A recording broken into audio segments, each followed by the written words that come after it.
A group I group എന്ന് പറഞ്ഞ പോലെ അല്ല. KC ഗ്രൂപ്പ് VD ഗ്രൂപ്പ് എന്ന രീതിയിൽ അങ്ങനെ വലിയ ഒരു വിഭജനം കാണിക്കാൻ പറ്റില്ല. കാരണം ഇപ്പോൾ KC ഗ്രൂപ്പായിട്ട് നടക്കുന്ന ആളുകൾ തന്നെ പണ്ട് പല പല ഗ്രൂപ്പുകളിൽ പ്രവർത്തിച്ചിരുന്നവരാണ്. അതിൽ എ ഗ്രൂപ്പുകാരുണ്ട്, ഐ ഗ്രൂപ്പുകാരുണ്ട്, തിരുത്തൽവാദികളുണ്ട്, പിന്നെ ഗ്രൂപ്പില്ലാത്ത ഗ്രൂപ്പുകാരുണ്ട്, പലരുണ്ട്.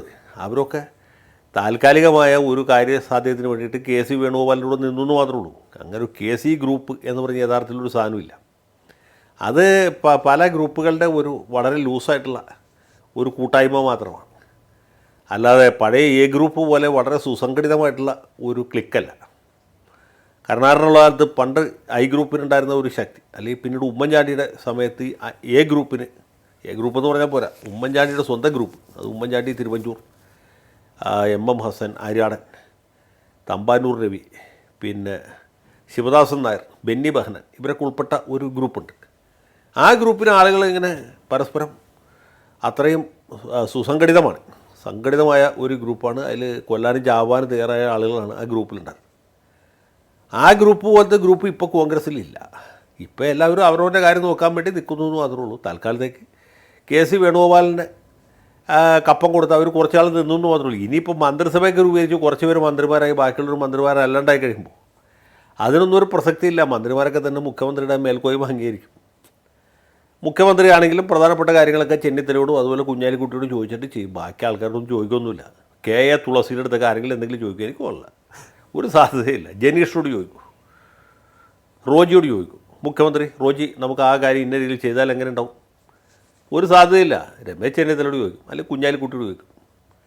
സണ്ണി ജോസഫ് കൂട്ട് അങ്ങോട്ടേക്കുള്ളവർക്കൊന്നും പറയത്തക്ക വോയിസൊന്നും ഉണ്ടാവില്ല. അപ്പോൾ പിന്നെ മുഖ്യമന്ത്രി തന്നെ ആയിരിക്കും ഇതിൽ പ്രധാനപ്പെട്ട ആൾ. മാത്രമല്ല നമ്മൾ ഭരണഘടനാപരമായിട്ട് നോക്കിയാൽ തന്നെ പഴയ ഫസ്റ്റ് അമംഗ് ഈക്വൽസ് ഉള്ള അല്ല ശരിക്കും. ഈ പാർലമെൻ്ററി ഡെമോക്രസിയിൽ ഇപ്പോൾ നമ്മൾ ചീഫ് മിനിസ്റ്റീരിയൽ സിസ്റ്റം അല്ലെങ്കിൽ പ്രൈം മിനിസ്റ്റീരിയൽ സിസ്റ്റം എന്ന് പറയാവുന്ന രീതിയിലുണ്ട്. പ്രധാനമന്ത്രിക്ക് അത്ര അധികം അധികാരമുണ്ട്. സംസ്ഥാനത്തെ സംബന്ധിച്ചിടത്തോളം മുഖ്യമന്ത്രിക്കുണ്ട്. കൂട്ടുകക്ഷി സർക്കാരായതുകൊണ്ട് ലീഗിനെ കേരള കോൺഗ്രസിലേക്ക് വെറുപ്പിക്കാതെ കൊണ്ടുപോകണം എന്ന് മാത്രം. അപ്പോൾ മാത്രമല്ല, മുൻ തവണകളെ അപേക്ഷിച്ച് ലീഗിനേക്കാൾ കൂടുതൽ മെമ്പർമാർ, വളരെയധികം മെമ്പർമാർ കോൺഗ്രസ്സിനുണ്ട്. അതുകൊണ്ട് ലീഗിൻ്റെ തന്നെ പഴയ പോലുള്ള പിത്തലാട്ടം നടക്കുകയില്ല. ഉമ്മൻചാണ്ടിയുടെ മുമ്പിലോ അല്ലെങ്കിൽ ആൻ്റണിയുടെ മുമ്പിലൊക്കെ ഉണ്ടായിരുന്ന പോലത്തൊരു മേൽക്കോയ്മ ലീഗിന് അവകാശപ്പെടാൻ പറ്റിയില്ല. ഇപ്പോൾ ഈ സർക്കാർ പറഞ്ഞതുകൊണ്ട് ഇത്ര ദിവസമില്ല. കുഞ്ഞാലിക്കുട്ടിയുടെ ശക്തമായ എന്തെങ്കിലും ഒരു പ്രതികരണം നിങ്ങൾ എവിടെയെങ്കിലും കണ്ടോ? അതെന്തുകൊണ്ടാണ്?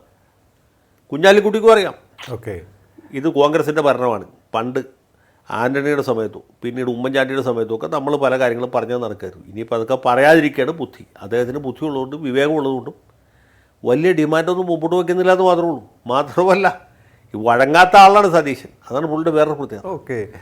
ചെന്നിത്തല ആണെങ്കിൽ പുള്ളി വിട്ടുവീഴ്ച ചെയ്യും.